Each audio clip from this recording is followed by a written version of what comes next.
Hello students, synthesis के topic में board ने लगता है कि ये सोच लिया है कि बिल्कुल ही इजी पेपर सेट करना है। उसका जो क्वेश्चन पूछने का तरीका है वो बहुत सिंपल है। इससे पहले वाले वीडियो में मैंने आपको थोड़ी बहुत थ्योरी बताई थी। मुझे लगता है कि उस थ्योरी को भी सीखने की आपको ज़रूरत नहीं है, क्योंकि बोर्ड में, राजस्थान बोर्ड की मैं बात कर रहा हूँ, राजस्थान बोर्ड में जो क्वेश्चंस पूछे जाएंगे राजस्थान बोर्ड के मॉडल पेपर के अकॉर्डिंग, बोर्ड ने जो ऑथेंटिक मॉडल पेपर इशू किया है उस मॉडल पेपर के अकॉर्डिंग सिंथेसिस के जो क्वेश्चंस दो पूछे जाएंगे वो कैसे होंगे, पहले आप ये समझ लीजिए। और उसके बाद आप ये मान लीजिए कि आपकी लॉटरी लग गई। बहुत ही सिंपल वे में बोर्ड आपसे पूछ रहा है। इसको भी अगर आप नहीं कर पाएंगे तो मुझे लगता है कि फिर बहुत मुश्किल है, आपको आकलन करना होगा अपना। बहुत सिंपल है, बहुत ज़्यादा इजी। कैसे आपसे क्वेश्चन पूछा जाएगा ये सामने देखिए। Fill in the blanks by choosing words given in brackets. आपको सेंटेंसेस दिए जाएंगे, सेंटेंसेस में ब्लैंक्स होंगे, खाली जगह होगी, उसके बाद ब्रैकेट में कुछ वर्ड्स होंगे, यानी वो वर्ड्स कंजंक्शन होंगे। उन कंजंक्शंस का यूज करके आपको ये बताना है कि कौन सा कंजंक्शन सही आएगा। आपको सेंटेंस नहीं बनाना, दो सेंटेंसेस को जोड़ना भी नहीं है, जो मैंने कल बताया था। हालांकि इतना सीखना चाहिए आपको, मैंने पहले वाले वीडियो में जो थोड़ा बहुत बताया वो भी जरूरी है, लेकिन फिलहाल एग्जाम को देखते हुए आपको ये सोचना है कि आपको नॉलेज हंग्री रहना है या मार्क्स हंग्री रहना है। आप नॉलेज के भूखे हैं तो आप थ्योरी पढ़ सकते हैं, और अगर आपको मार्क्स लेने हैं तो मैं आज के वीडियो में जो करवा रहा हूं आप उतना ही कीजिए, और इसमें किसी भी तरह का कोई डाउट नहीं है, क्योंकि ये पेपर बोर्ड ने इशू किया है, बोर्ड का ऑथेंटिक पेपर है। बोर्ड के पेपर में ऊपर ये इंस्ट्रक्शन होगा, fill in the blanks by choosing words given in brackets, question number 3 में। अब इसमें जो बोर्ड के दो क्वेश्चंस दिए हैं बोर्ड पेपर में, वो मैंने सबसे लास्ट में लिखे हैं, ये 6 नंबर और 7 नंबर। आप इसको देखिए, 6 वाले को, you don't work hard you won't pass. आपको थोड़ा सेंस समझना होगा। अगर आप हार्ड वर्क नहीं करें तो आप पास नहीं होंगे। तो अगर आप हार्ड वर्क नहीं करें तो पास नहीं होंगे। अगर को, यदि को इंग्लिश में क्या कहते हैं? इफ। कुछ भी नहीं करना, बहुत सिंपल है। अब ये यहां देखिए, एज यहां पे आएगा नहीं सॉरी, सो भी यहां पे आएगा नहीं, क्योंकि यहां पर कंडीशन है, ओपन कंडीशन है। अगर आप हार्ड वर्क करेंगे तो आप पास हो जाएंगे, हार्ड वर्क नहीं करेंगे तो आप पास नहीं होंगे। बिल्कुल ओपन कंडीशन है। If you don't work hard you won't pass. और जब भी कंडीशन होती है तो कंडीशन बताने के लिए कौन सा वर्ड यूज होता है? इफ। तो यहां आपका आएगा इफ, और सेंटेंस क्या बन जाएगा? If you don't work hard you won't pass. अगर आप हार्ड वर्क नहीं करेंगे तो आप पास नहीं होंगे। इससे इजी तो क्या होगा? कहीं आपसे ये नहीं पूछा कि इसको कंपाउंड सेंटेंस बनाइए, कॉम्प्लेक्स सेंटेंस बनाइए, इसमें कौन सा रिलेटिव प्रोनाउन जुड़ेगा, क्या होगा, कुछ भी नहीं आपसे पूछा कि आप क्या इसमें लिखें। थ्योरी कुछ नहीं पूछी, सिर्फ आपसे सेंटेंस में एक वर्ड लिखवाया है खाली जगह में, वो भी आपको सेंटेंस से पता चल जाएगा। ये फर्स्ट सेंटेंस है, ये बहुत सिंपल है। इसमें कंडीशनल सेंटेंस है, ये ओपन कंडीशन है कि भाई अगर आपको पास होना है तो हार्ड वर्क करना पड़ेगा, और अगर आप हार्ड वर्क नहीं करते हो तो आप पास नहीं होगे। तो अगर की जगह इंग्लिश में इफ यूज होता है। ये आपका एक सेंटेंस हो गया, बहुत ईजी है। नेक्स्ट आप देखिए, he was tired he couldn't walk. आगे दूसरे सेंटेंसेस में वो भी आएगा जो इसकी जगह आना चाहिए। मैं आपको बता देता हूं कि ऐसे सेंटेंस को आप या तो सो दैट से बना सकते हैं या टू से। टू को बहुत से लोग टू भी बोलते हैं, ये एक्सेंट का फर्क है। अमेरिकन एक्सेंट में कुछ इस तरीके से बोला जाता है, आपको लगता है कि ये टू है, लेकिन टू। आप ज्यादा प्रोनाउंसिएशन में नहीं जाएं तो ज्यादा अच्छा है, क्योंकि प्रोनाउंसिएशन ये विदेशी भाषा है, और विदेशी ही नहीं, जहां पर अंग्रेजी बोली जाती है वहां पर भी अलग अलग लोग अलग अलग तरीके से प्रोनाउंस करते हैं।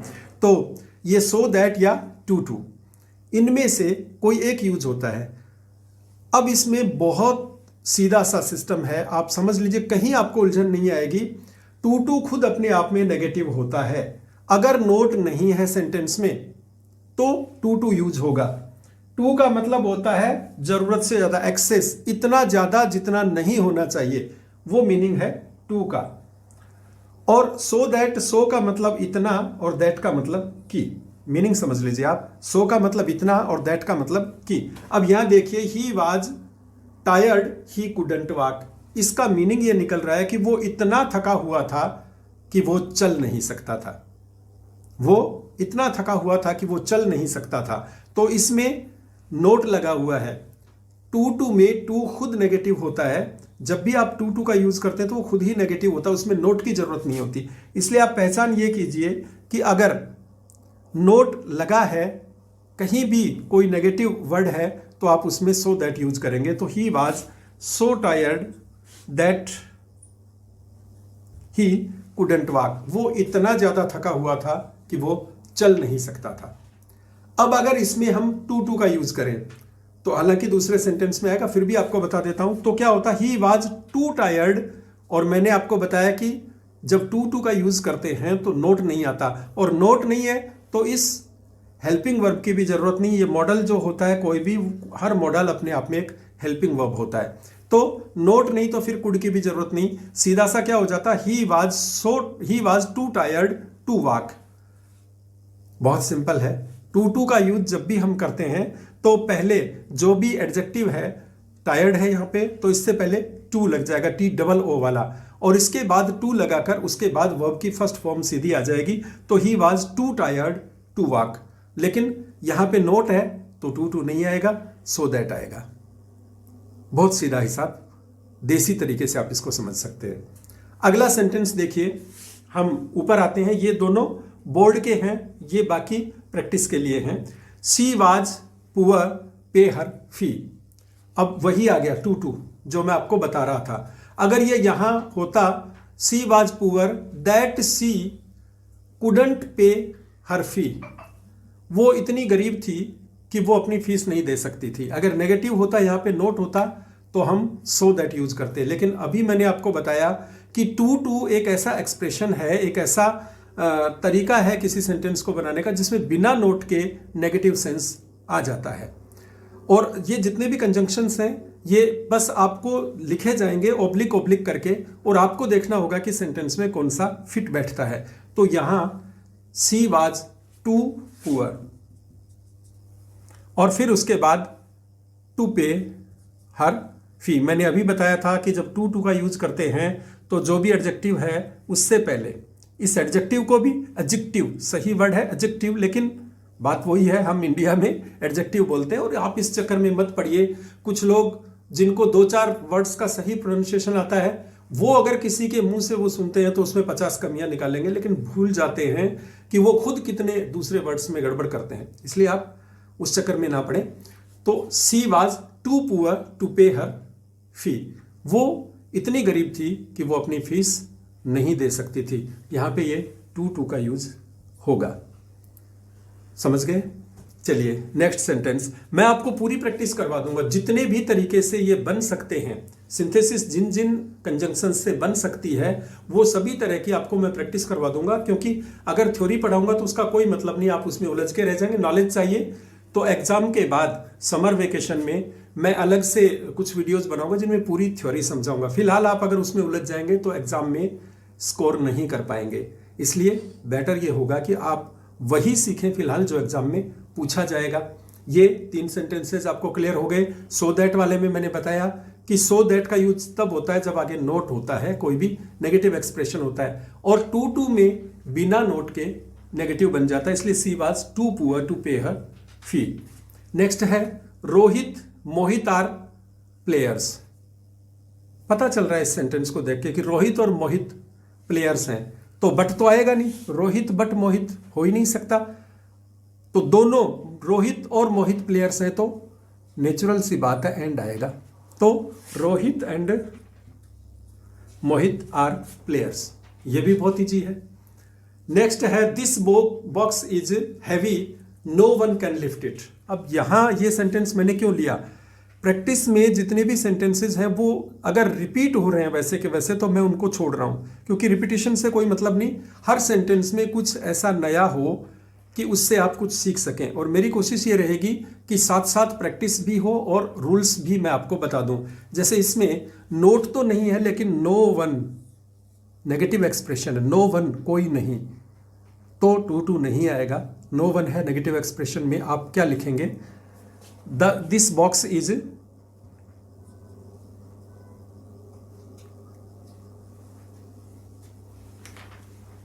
नेगेटिव में टू टू नहीं आएगा, अभी मैंने आपको बताया था। नेगेटिव है तो सो दैट आएगा, नेगेटिव सेंटेंस में so that. This box is so heavy that no one can lift it. ये बॉक्स इतना हैवी है कि कोई इसको उठा नहीं सकता। ये सो दैट क्यों आया, क्योंकि यहां पर नो है, भले ही नोट नहीं है लेकिन नो है जो नेगेटिव है, इसलिए सो दैट आया। अगर यहां पर यह आ जाता this box is heavy for मी, फिर आगे आ जाता लिफ्ट, तो फिर नोट नहीं है, उसमें टू टू आ जाता, this box is too heavy for me to lift. शायद समझ गए होंगे आप। मुझे उम्मीद है कि इससे ज्यादा इजी नहीं बनाया जा सकता इसको। This box is so heavy that no one can lift it. No one आ रहा है आगे, नेगेटिव है इसलिए सो दैट आया। अगर नेगेटिव नहीं होता तो ये सेंटेंस टू टू से जुड़ता है। इसका सेंस ये है कि ये बॉक्स इतना भारी है कि कोई इसको उठा नहीं सकता। अगले सेंटेंस में आप देखिए, the sun rose the fog disappeared. जैसे ही सूरज उगा कोहरा गायब हो गया।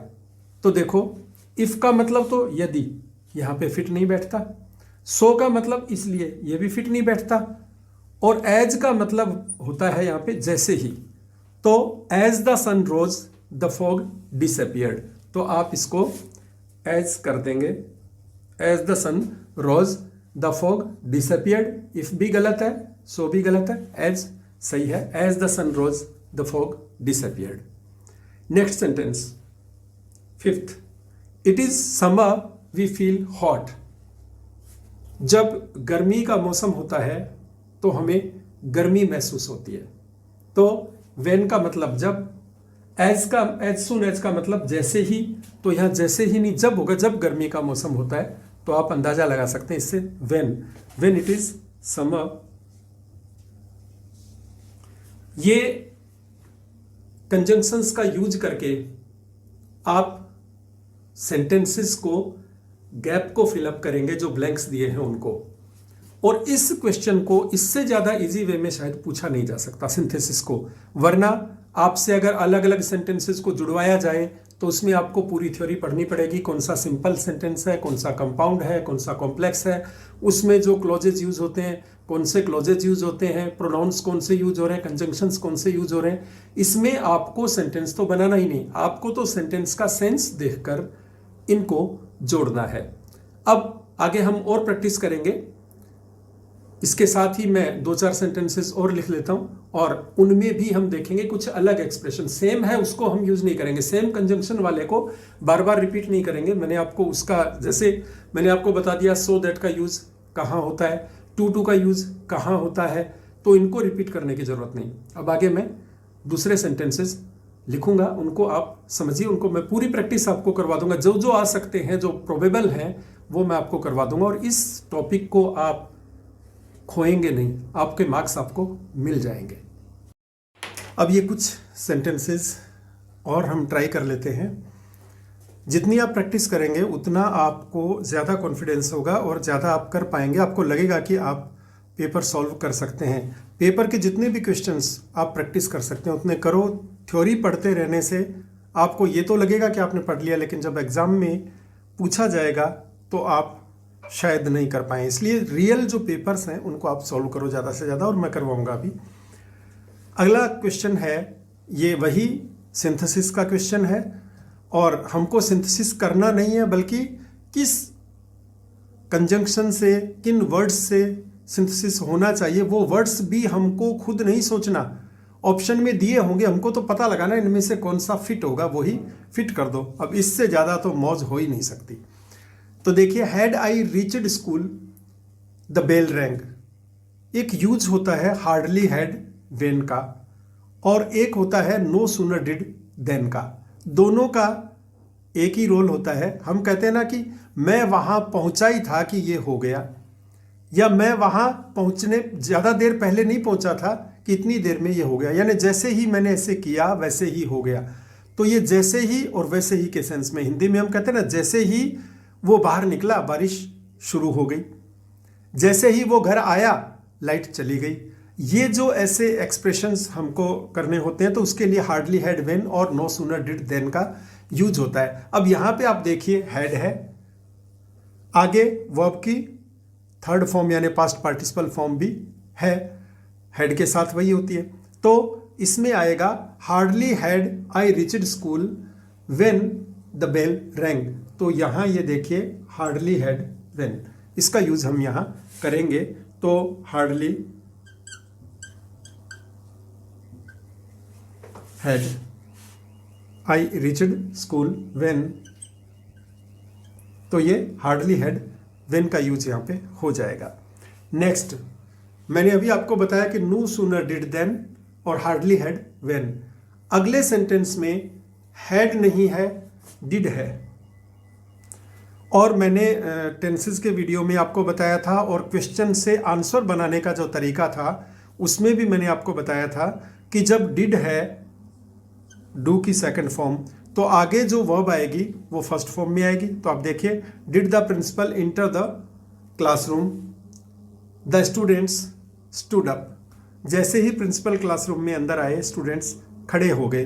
तो यहाँ पे हैड नहीं है तो हार्डली हैड नहीं आएगा, नो सूनर डिड देन आएगा। ये नो सूनर देन, तो डिड आ गया, नो सूनर डिड देन, यहाँ पर ये नो सूनर आ जाएगा। और आगे जहाँ दूसरा खाली जगह है इसमें आप देन कर देंगे, नो सूनर डिड देन। ये भी हो गया क्लियर। फिर क्वेश्चन नंबर 10, इसमें कहीं कंफ्यूजन नहीं है ना आपको। हार्डली हैड व्हेन होता है तो जहां पे हैड है और वर्ब की थर्ड फॉर्म है तो वहां हार्डली हैड व्हेन आएगा, और जहां पे डिड है और वर्ब की फर्स्ट फॉर्म है तो ऐसा सेंटेंस अगर है जैसे कि जैसे ही प्रिंसिपल ने स्कूल में क्लासरूम में एंटर किया सभी लड़के खड़े हो गए, जैसे ही वैसे ही, जैसे ही प्रिंसिपल ने एंटर किया वैसे ही सभी स्टूडेंट्स खड़े हो गए। तो ये नो सूनर डिड देन। और इसको हार्डली हैड से बनाते तो hardly had the principal entered the classroom when the students stood up. ये हो जाता हार्डली हैड व्हेन से बनता तब जब यहाँ हैड होता, यहाँ वर्ब की थर्ड फॉर्म होती तो हार्डली हैड व्हेन आ जाता। यहाँ पे यहाँ डिड है और आगे वर्ब की फर्स्ट फॉर्म है no sooner did than, THAN वाला देन, ना कि THEN वाला। ये थोड़ा देखिए आप यहाँ पे THAN than. Next sentence number 10, the guard was sleeping they ran away. एक तो होता है व्हेन, व्हेन का मतलब जब एक बार में कोई काम हो गया, आमतौर पे इसका यूज सिंपल टेंस के साथ होता है, इंडेफिनिट के साथ होता है। और वाइल का मतलब आमतौर पे होता है जिस दौरान, तो वाइल यूज होता है जनरली कंटिन्यूअस टेंस में। तो यहां देखिए टेंस कंटिन्यूअस ही है। The guard was sleeping, guard सो रहा था, दे रैन अवे, वो भाग गए। यानी जिस दौरान गार्ड सो रहा था, जिस वक्त गार्ड सो रहा था उस दौरान वो भाग गए, तो वाइल आएगा यहाँ पे। और वैसे भी व्हेन है ही नहीं ऑप्शन में कहीं, तो while the guard was sleeping, while का मतलब जिस दौरान, जिस वक्त, while the guard was sleeping they ran away. ये भी बहुत सिंपल समझ गए होंगे आप लोग। नेक्स्ट हमारा सेंटेंस है यू विल बी रेस्पेक्टेड, आपका रेस्पेक्ट किया जाएगा। यू आर ऑनेस्ट, जब तक आप ऑनेस्ट हैं, जब तक ऑनेस्ट हैं तब तक लोग रेस्पेक्ट करेंगे। जिस दिन आप बेईमान हो गए, चोर हो गए या करप्ट हो गए, उस दिन लोग आपका रेस्पेक्ट करना बंद कर देंगे। तो जब तक आप, तो you will be respected so long as, so long as का मतलब जब तक, जहां तक, तो इसमें आ जाएगा सो लॉन्ग एज। जब तक आप ऑनेस्ट हैं तब तक लोग आपका रेस्पेक्ट करेंगे, आपका रेस्पेक्ट किया जाएगा। लास्ट सेंटेंस, इसमें इसके बाद हम और प्रैक्टिस करेंगे। किसी भी तरह का कोई डाउट आपका बचेगा नहीं, जितने भी तरीके से ये उम्मीद है एग्जाम में आने की उतने सब हम कर लेंगे।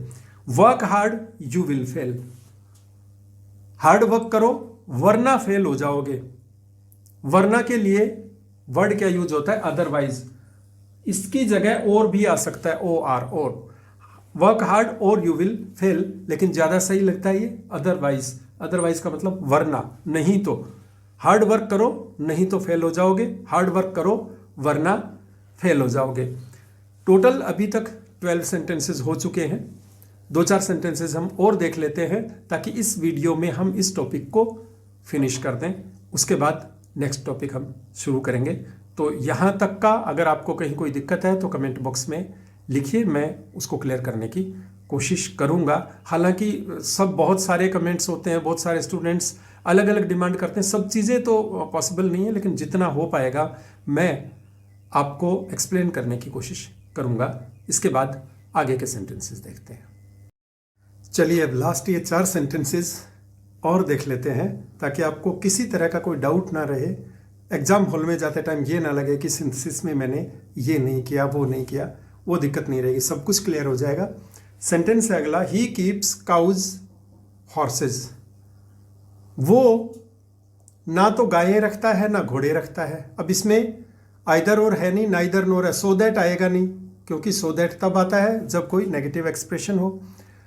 नाइदर का मतलब ना तो और नोर का मतलब ना ही। नाइदर का मतलब होता है ना तो, नोर का मतलब ना ही। तो वो ना तो गायें रखता है और ना ही घोड़े रखता है। सेंस देखिए आप, यही फिट बैठता है। तो he keeps neither cows nor horses. He keeps neither cows nor horses. ये बिल्कुल क्लियर हो गया। Next, she is a doctor a scientist. अगर नेगेटिव है कि वो ना तो ये है ना वो है तो आएगा नाइदर नोर। और अगर दो में से कोई एक है, या तो ये है या वो है, हम अगर ये कहते कि वो या तो गायें रखता है या घोड़े रखता है तो आइदर और आता। लेकिन ना तो गायें रखता है और ना ही घोड़े रखता है, ना तो गायें और ना ही घोड़े, तो ना तो के लिए नाइदर और ना ही के लिए नॉर। और अगर ये हो कि या तो ये या वो, तो नाइदर नोर के बजाय आएगा आइदर और। नाइदर नोर हमेशा नेगेटिव होता है, आइदर और में एक ऑप्शन होता है, दो में से कोई एक। तो सी इज आइदर अ डॉक्टर और ए साइंटिस्ट, तो आइदर और आ जाएगा। सी इज आइदर अ डॉक्टर और ए साइंटिस्ट, आइदर और। दोनों एक साथ मैंने इसलिए बताए हैं ताकि डिफरेंस आपको पता लग जाए। दोनों डिफरेंट हैं और उसका जो डिफरेंस है वो आपको पता चल जाना चाहिए। He is rich, he could not by that car. वो धनवान है तो भी वो उस कार को नहीं खरीद पाया। धनवान है, पैसे वाला है, तो भी उस कार को खरीद नहीं पाया। यानी जब कुछ उल्टा होता है, जो होना चाहिए था उससे उल्टा होता है, तो भी। तो भी के सेंस में यहाँ पे ना तो सो है ना नोर है, यहाँ पे येट है। येट का मतलब तो भी। He is rich yet he could not by that car. वो पैसे वाला है, धनवान है, तो भी वो कार नहीं खरीद पाया। Next, I shall help him he is poor. मैं उसकी मदद करूंगा, वो गरीब है। तो सीधी बात है, रीजन आगे, वो गरीब है इसलिए मदद करेंगे, पैसे वाला होता तो नहीं करनी पड़ती। तो आई शैल हेल्प हिम, मैं उसकी मदद करूंगा क्योंकि वो गरीब है। क्योंकि के लिए बहुत कॉमन सी बात है, सब लोग जानते हैं कि क्योंकि के लिए आता है बिकॉज। तो I shall help him because he is poor. अब मेरी सोच के अकॉर्डिंग, जैसा मुझे लगता है उसके अकॉर्डिंग, सिंथेसिस के जितने भी प्रोबेबल क्वेश्चंस बनते हैं वो मैंने आज आपको इस वीडियो में करवा दिए। बहुत मुश्किल नहीं है, कुल मिला के 15-16 सेंटेंसेस होंगे। ये अगर आप समझ लें, मैंने करने को बहुत कुछ हो सकता था, प्रैक्टिस बुक्स में बहुत सारे हैं, लेकिन वही रिपीट होते हैं बार बार। मैंने इसमें रिपीट नहीं किया, जो एक बार आ गया उसको फिर दोबारा नहीं लिया। आप लोग इनको एक बार देखिए, प्रैक्टिस करिए।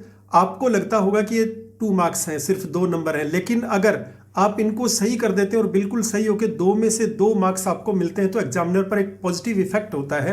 एग्जामिनर को लगता है कि जब एग्जैक्ट आंसर सही लिखा है स्टूडेंट ने, तो जो बड़े क्वेश्चंस का आंसर आप लिखेंगे, बड़े आंसर, कौन से बड़े आंसर, लेटर्स, एप्लीकेशंस, या कोई भी जॉब एप्लीकेशन वगैरह आपके हैं, या फिर नोटिस, एडवर्टीजमेंट, जितने भी आपके कंपोजिशन में है, रिपोर्ट राइटिंग, इन सब में आपको और ज़्यादा मार्क्स मिल जाएंगे। क्यों मिल जाएंगे कि आपका एक इम्प्रेशन एग्जामिनर की नज़र में अच्छा रहेगा, क्योंकि आप जो बिल्कुल सटीक आंसर होना चाहिए वो आंसर आप देंगे तो एग्जामिनर आपको एक अच्छा स्टूडेंट मान के दूसरे जो क्वेश्चंस हैं जो लॉन्ग आंसर वाले हैं उनमें भी आपको अच्छे मार्क्स दे देंगे। तो आप इनको करिए, बहुत मुश्किल नहीं है। इससे ज़्यादा इजी वे में इस टॉपिक को नहीं पूछा जा सकता। इस टॉपिक पर इससे ज़्यादा इजी क्वेश्चंस हो ही नहीं सकते जो राजस्थान बोर्ड पूछ रहा है। फिर भी अगर आप नहीं करते हैं तो फिर ईश्वर के हाथ में सब कुछ। वीडियो देखने के लिए धन्यवाद।